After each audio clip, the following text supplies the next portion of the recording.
Hello, everybody. I have a beautiful shot. Well, I don't know if it's beautiful, but I have a shot of downtown Pittsburgh here because this is the sort of beginning of a project I have going on for this week for all my classes. That's all three seventh grade and my ninth grade pathways. We're going to do a little departure from our course of study here because this week is the 50th anniversary of Earth Day, which started in 1970. And I would say, unfortunately, it's not really a popular thing anymore, Earth Day. It's kind of just like, oh, yeah, Earth Day has been 50 years. So I kind of wanted to turn the clock back a second and talk about why Earth Day started and then get into our project. So Earth Day actually started in 1970, but it was a buildup of a lot of environmental disasters basically going on. Uh, Pittsburgh here, a city like many other cities, was growing and developing, and there was basically a complete disregard for the environment around. And this was happening everywhere, but this example sort of brought into the major headlines of national news just wait a minute, what are we doing here? Yes, we're building buildings and cars and things are going well, but not at the expense of the environment around us. So in 1969, the pronunciation I think I have correct, but if I am not, and you know the better pronunciation, is Cuyahoga River. It caught fire in several times, but a really big blaze in 1969, which brought it to the forefront. You think, well, how could a river catch fire? Because it's water. Well, the problem was there was so much pollution in the water, mostly oil, that if there was a fire on a ship or a fire at a dock and it got into the water, the river itself would catch on fire. And after another big major fire, the EPA, which is the Environmental Protection Agency, formed under Richard Nixon, and an Earth Day protest, sort of to bring awareness of how bad the environment was because of mostly industrial and personal abuse. There was at least 12 fires, but here's one. And you see this started as an oil slick, and you can see the water it's really the oil inside the water on fire. And as we scroll down here, you can see some pictures of other fires that right along the riverbank or on the river itself. And here are some of the politicians for a photo op. They took a white T-shirt and dipped it into the river. And when they pulled it out, this is what came out. All this oil came out onto the T-shirt. This was a common scene. This is cars that were broke down, abandoned. People would just drive them and push them towards the riverbank and just shove them in the river. So this was a common scene along rivers all around the United States, especially in the industrial areas. Here's another fire, basically on the water itself, the oil in the water burning. Here is someone taking a glass and dipping it in. And basically, it was devoid of any fish or wildlife whatsoever because of the pollution in the river. All right. They also had this mysterious foam that would show up on top of the water. This is a picture of the foam in 1968. Here's some other foam. So whenever they started to realize it was detergent from a chemical plant that was just being dumped into the river and it was foaming up. So you had foam, you had fire.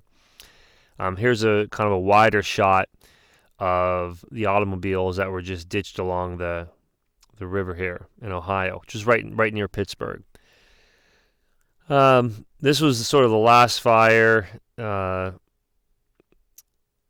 took about 20 minutes to get out.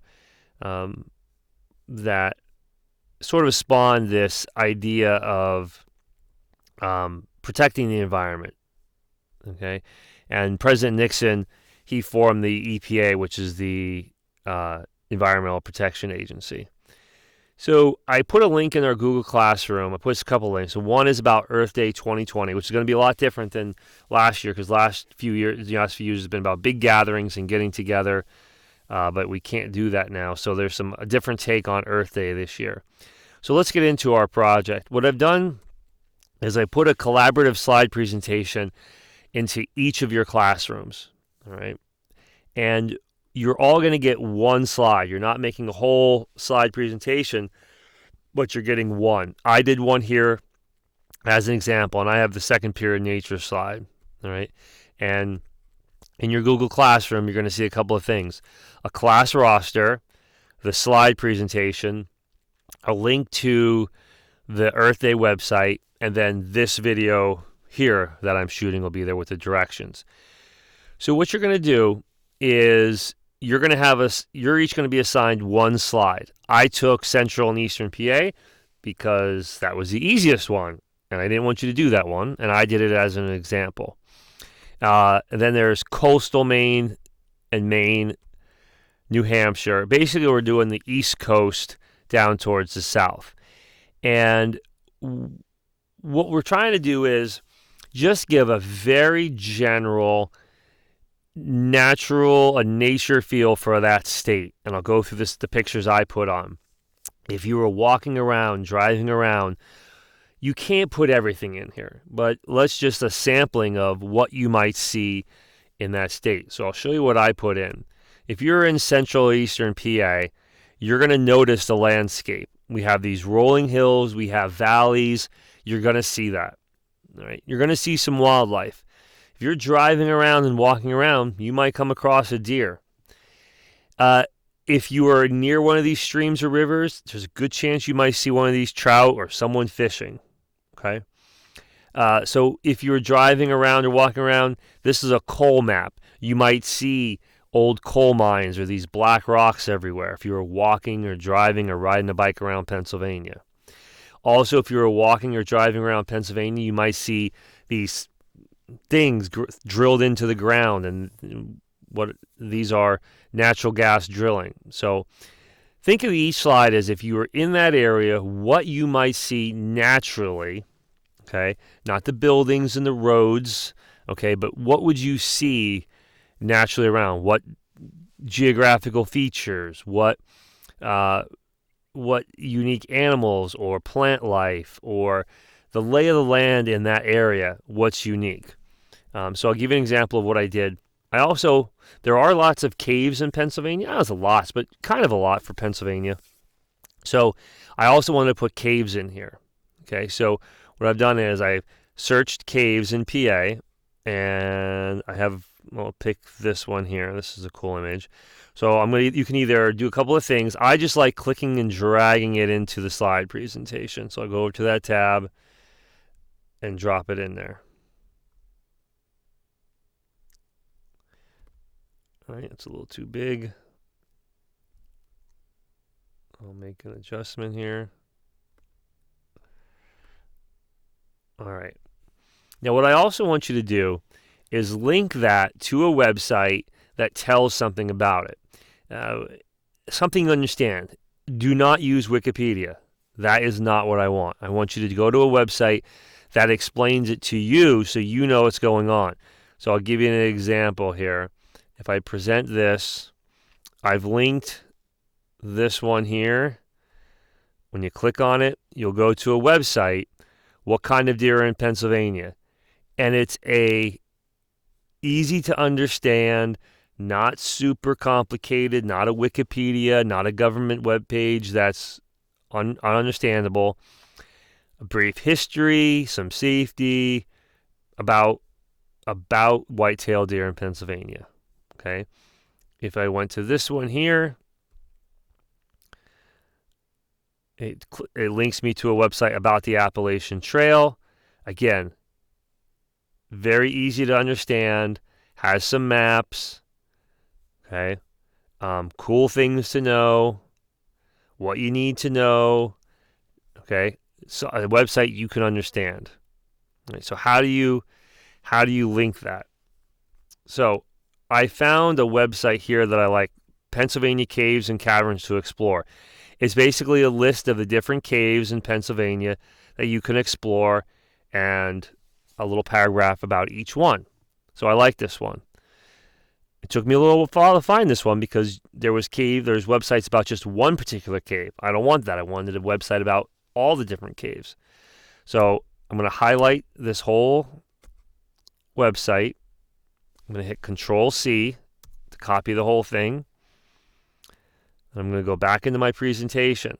I'm going to highlight my picture, surrounded in blue. Oh, I don't want to move it. Go back there. Then I'm going to click on this little, it says insert link right here. It's like a paper clip. Click on that. Since it's highlighted here, it's going to link it. So I can click in that box, hit Control V, and that link, I'm going to click apply, will be there. It's now linked to that picture. So when you do yours and I see a cool picture here, and I'm like, oh, I wonder why this picture is here. When I click on it, it will link to the site you thought would be cool to talk about trout. Pennsylvania has some of the best trout fishing in the world. Whoa, I didn't know that. And different types, how to fish for trout, and there's some information about it. Some maps, magazine articles, all right?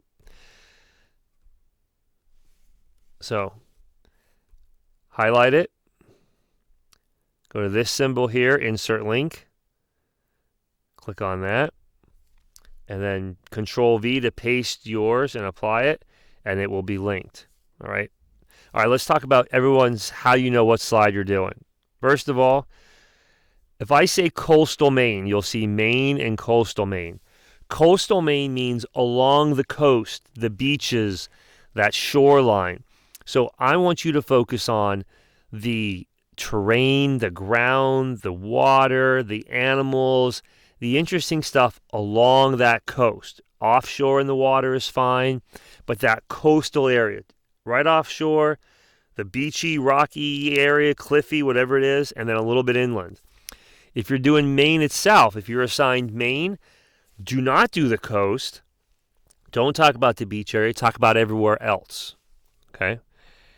Again, New Hampshire, it's just New Hampshire, so anywhere.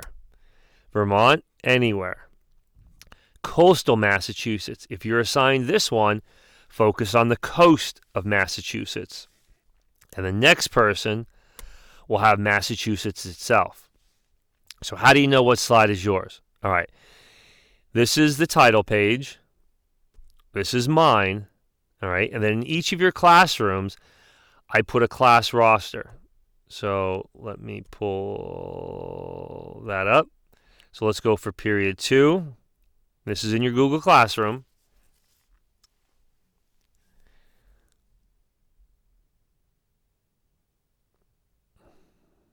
All right. So Mateo, you're the first one on the list. So Mateo, you will have the first one after me. So here's the title. Here's mine. This is Mateo's. Okay. Now then the second person on the list, which is Morgan. Morgan, you have the next one on the list. Mateo's is first. Yours is next. And it goes down alphabetically like that. Nevaeh, you're third on the list alphabetically. So here's mine, the one on Pennsylvania. 1, 2, 3. And I know it's the fifth one here, but after mine, yours would be the third. Mark Ferdinand, you're the fourth one on the list. So here's mine. 1, 2, 3, 4. You'd have the fourth one. Mark, you're doing Vermont. Okay. Looking at the list again. Caleb Haas, you're the fifth one on the list. Go back to the slide presentation. Here's mine. Mine's the PA one. 1, 2, 3, 4, 5. 1, 2, 3, 4, 5. You would have coastal Massachusetts, Caleb. All right. Now, if someone, let's say, isn't logging in, or they, I don't know, a couple people went, we lost 1 or 2 people to a cyber school. If they're 8, leave it blank. That's assigned to them. You do the one that's assigned to you. So in each of your Google Classrooms, you're going to find your class list. And the first person goes right after me. The next person goes after them. The next person goes after them. All the way down the list. Okay? I think that's pretty much it. If you have questions, let me know. What you're doing is you're putting in, I said, some pictures about what you could see in that state if you were walking around, driving around, riding your bike around, riding a skateboard around, whatever you're doing. If you were in that state, what natural things might you see? And then link a website to that. Okay? All right. This is going to be due Wednesday. Wednesday, April 22nd is the actual Earth Day. So we'll make this due on Wednesday. Okay? All right, everybody.